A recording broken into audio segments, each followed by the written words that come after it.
Welcome back. I want to spend a little bit of time and share this PowerPoint with you regarding formal letters. Really, a formal letter can be put into an email as well, as can a memo. But basically, you can think of types of communications as emails, memos, or letters. Even though, as I said, there might be a little overlap. And there's a lot, you can kind of see a growing level of formality that develops. And so that's one of the important things about thinking of your audience is figuring out what is the most appropriate format to communicate with them. So the purpose and the audience is really going to determine what format you use.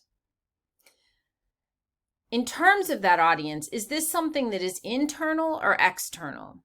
And I think something that we need to talk about for a second too is that in this age of technology, your communications are never going to go away. They're always going to exist. So I think you also have to consider that there's your intended audience, but there also is potential audiences. Your communications can be shared with or without your permission or knowledge, right?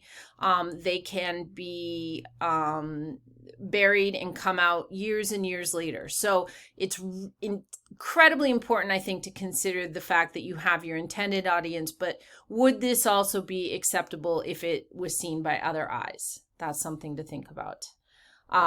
Is it an individual? Are you communicating with a department? Is this company-wide? That's going to all impact your language, right? I want to say that in this scenario you have for your assignment, it would be tempting, especially if you had to write a lot of refusal letters, it would be very tempting to sorry, I got distracted by something. It would be very tempting to do a form letter and just change everyone's name, but you know how you feel when you get that, so think about that before you do that. And if you do it, don't make it obvious. Okay? So, what is the purpose of this communication? Are you delivering good news or are you delivering bad news? Either way, you want to think about where you're going to put that. You get a rejection letter. Let's just be honest. If you're opening a letter to see if you get a yes or a no, you're just going to scan until you get to that yes or no. So I think it's respectful to not waste an enormous amount of time distracting them if it is bad news. And I think it's the same with good news. I think there's something to be said for putting it, pretty near the beginning. But of course you want to have a bit of a sandwich, right? You want to make the delivery as comfortable as possible. And then you really want to think about what tone you want to take, right? So it's possible that you got a lot of really great applications and you're going to praise their application because there were tons of good ones and this one just didn't quite rise to the surface. Maybe you have some suggestions or some criticisms.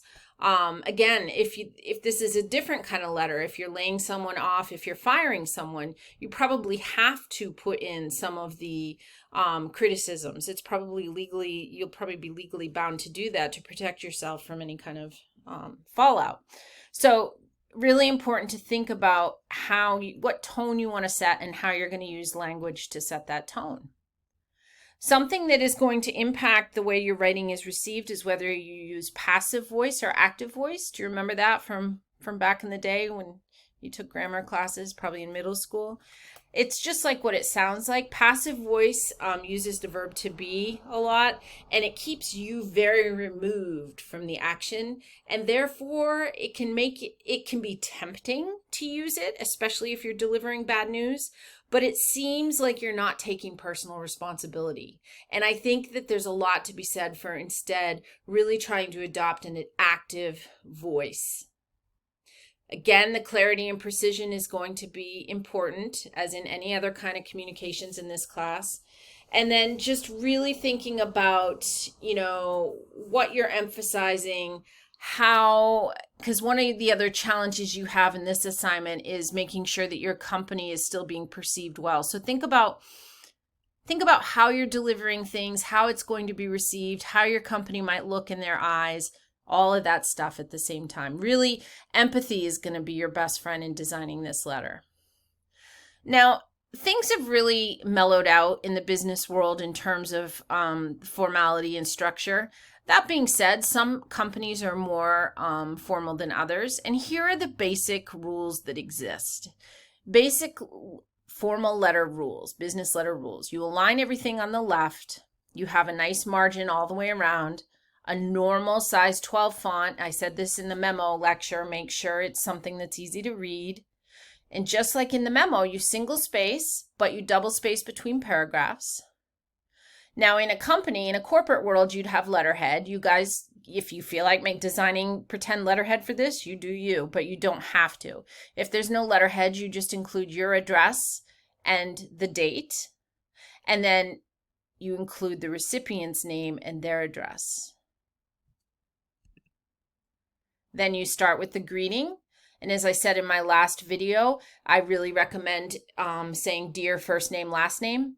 It's much more appropriate in this time of kind of fluid gender identity than assuming a gender by using Mr. or Mrs. or Ms. or Miss. So dear first name, last name, the body, the closing, sincerely, and then your signature. And as I also said, you do not, for the purposes of this class, you do not need to scan an actual handwritten signature of your own. But this is just, in general, these are the rules of a formal letter. Also not really relevant for this class, but just to note for future reference, if you are writing letters on company letterhead, if it's a 2-page letter, the rule is you use plain stationery for the second page. You only use letterhead for the first page. Just a little known fact. And then there's enclosure notations if you're including a pamphlet or a brochure or a form that needs to be filled out. You would just write those little enclosure notations, and you can see those in the handbook. Not relevant for this particular assignment, but just something useful to know if you find yourself doing this a lot in the future. So hopefully that gives you some good information.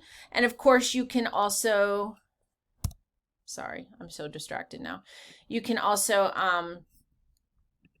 look in your textbook under letters as well for more. Okay, thanks for listening.